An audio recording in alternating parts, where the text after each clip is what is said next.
Baiklah, Assalamualaikum warahmatullahi wabarakatuh. Di sini saya akan menjelaskan proposal saya yang berjudul Manajemen Waktu Pembelajaran Daring di Masa Pandemi COVID-19 pada Anak Usia Dini di TK Patra Mandiri 1 Pertamina.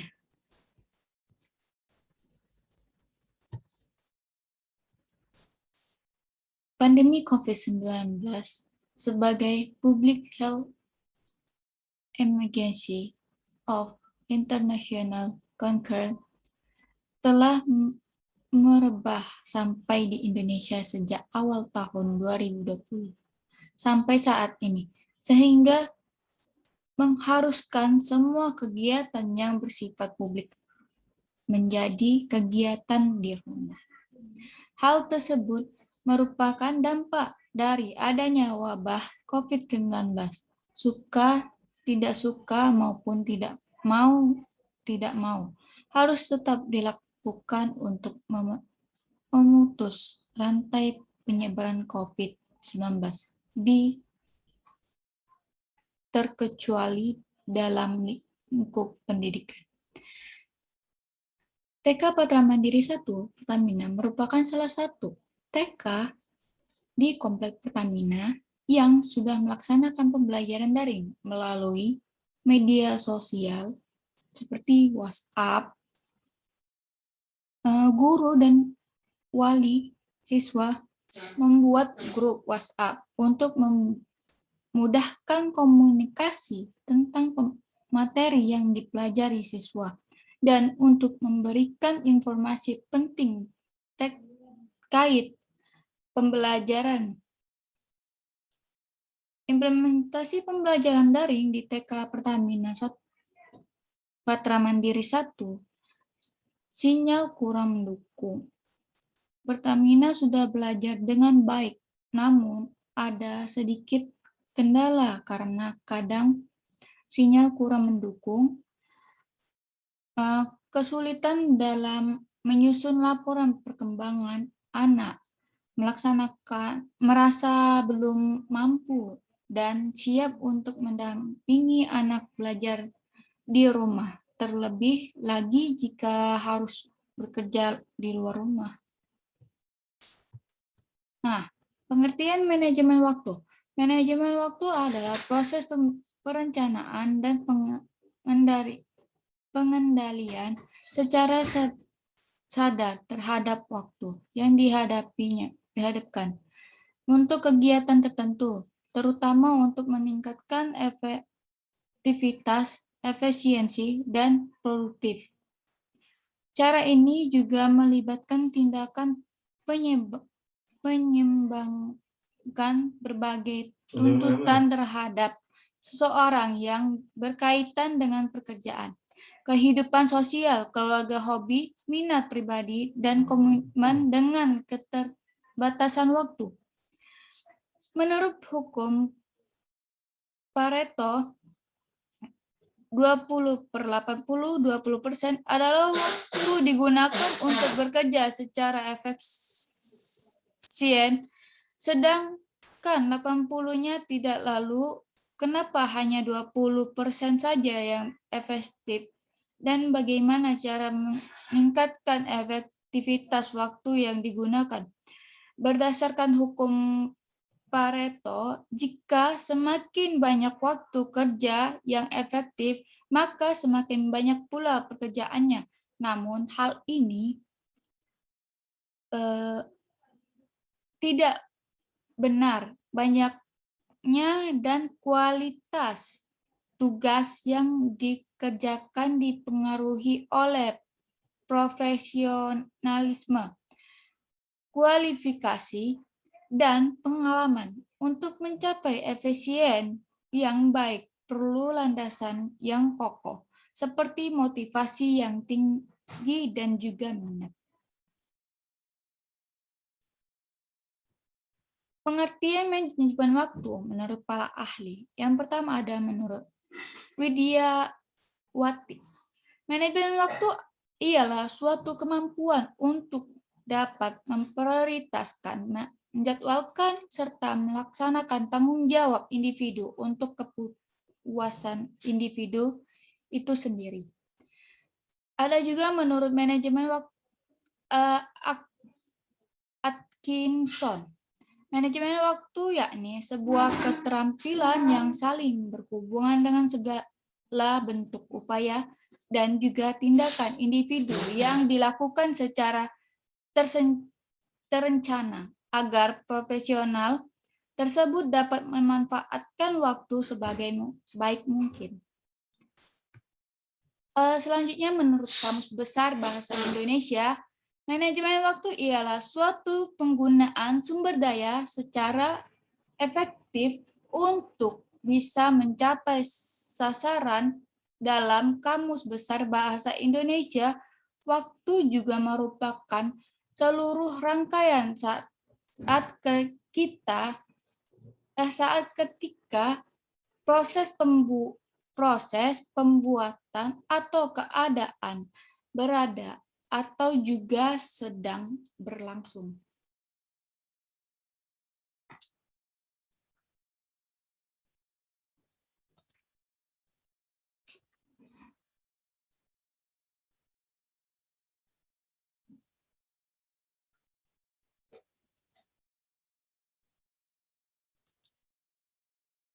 Prinsip manajemen waktu mengembangkan suatu kepekaan pribadi terhadap waktu, mengidentifikasi suatu tujuan jangka panjang, buat rencana pada jangka menengah, rencana harian, buat permanfaatan yang terbaik bagi waktu terbaik Anda. Organisir suatu tugas kantor, menata suatu rapat, mendelegasikan secara efektif, buat suatu komitmen terhadap waktu, menjaga kesehatan Anda.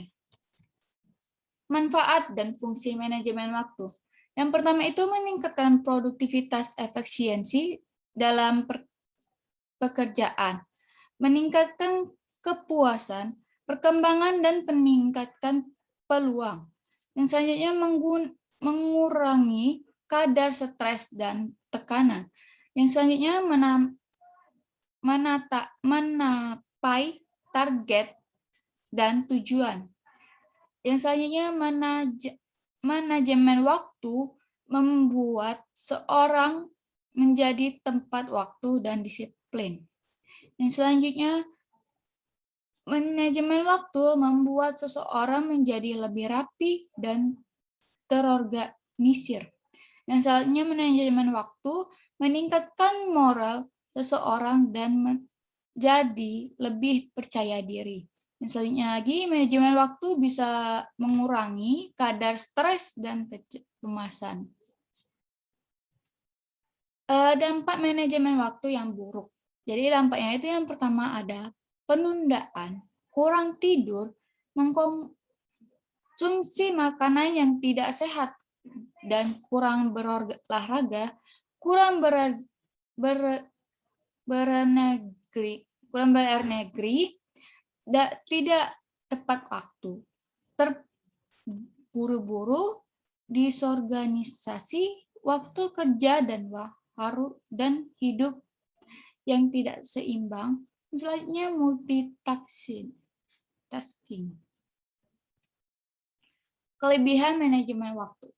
Mencapai sesuatu produktivitas dan efisien yang lebih besar. Memiliki suatu reputasi profesional yang lebih baik. Terkena atau stres juga akan berkurang. Meningkatkan suatu peluang dalam mencapai kesuksesan. Meningkatkan suatu peluang dalam mencapai kesuksesan, memiliki keseimbangan dalam kehidupan sehari-hari, kesempatan karir yang jauh lebih baik.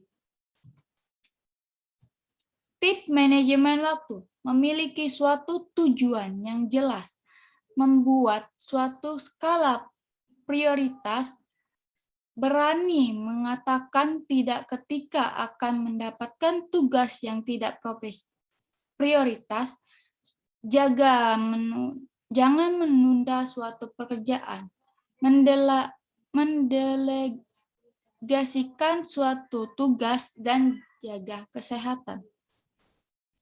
Cara manajemen waktu untuk anak di sekolah. Waktu anak-anak memang hampir habis di sekolah dengan sistem full day school. Belum lagi ditambah dengan kemacetan menuju dan pulang sekolah. Ini akan menyita waktu sehingga menjadi tentang sulit untuk mengelola waktu ke aktivitas lain. Oleh karena itu, Anda perlu menyisihkan agar semua manajemen waktu tersebut berjalan seimbang. Anda bisa menggabungkan beberapa alokasi waktu seperti waktu untuk bersosialisasi sambil aktivitas fisik di ruangan terbuka. Yang pertama itu waktu untuk mengerjakan PR. Itu sangat diperlukan juga untuk memanajemennya. Yang kedua itu waktu aktivitas fisik. Yang selanjutnya bersosialisasi. Anak-anak perlu bersosialisasi di luar sekolah, bersosialisasi bersama teman sebayanya. Misalnya waktu dengan orang tua. Orang tua harus berbagi waktu kepada anaknya juga, agar anak tidak merasakan sendiri. Jadi berbagi waktu bersama. Orang tua harus berbagi waktu bersama orang tua. Berbagi waktu bersama anaknya. Yang selanjutnya lagi waktu tidur. Anak-anak membutuhkan waktu tidur yang cukup. Nah, jenis penelitian yang saya gunakan ini jenis penelitian, metode penelitian kualitatif. Metode kualitatif adalah sebuah metode riset yang sifatnya deskriptif, menggunakan analisis, mencakup pada data, memanfaatkan teori yang ada sebagai bahan pendukung, serta menghasilkan suatu teori. Metode penelitian kualitatif adalah penelitian yang digunakan untuk menyelidiki, menemukan, menggambarkan, dan menjelaskan kualitas atau keistimewaan dari pengaruh sosial yang tidak dapat dijelaskan, diukur, atau digambarkan melalui pendekatan kualitatif. Metode kualitatif ini merupakan metode yang fokus pada pengamatan yang mendalam. Oleh karena itu, penggunaan metode kualitatif dalam penelitian dapat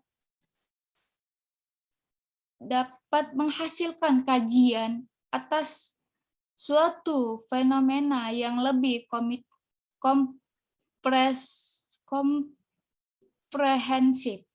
Penelitian kualitatif yang memperhatikan humanisme atau individu manusia dan perilaku manusia merupakan jawaban atas kesadaran bahwa semua akibat dari perbuatan manusia terpengaruh pada aspek-aspek internal individu. Aspek internal tersebut seperti kepercayaan, pandangan politik, dan latar belakang sosial dari individu yang bersangkutan. Tujuan dari metode ini bukan suatu generalisasi, tetapi pemanfaatan secara mendalam terhadap suatu masalah. Penelitian kualitatif berfungsi memberikan kategori substantif dan potensi penelitian kualitatif. Subjek dan objek penelitian. Subjek penelitian saya gunakan adalah guru dan anak murid di TK Patra Mandiri 1 Pertamina. Objek penelitian ini tentang manajemen waktu pembelajaran daring di masa pandemi COVID-19 pada anak usia dini di TK Patra Mandiri 1 Pertamina. Saya menggunakan objek sepupu saya sendiri yang berusia 5-6 tahun.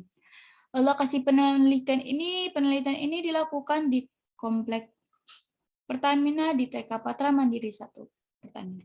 Mungkin sekilas penjelasan dari saya. Saya akhiri. Wassalamualaikum warahmatullahi wabarakatuh.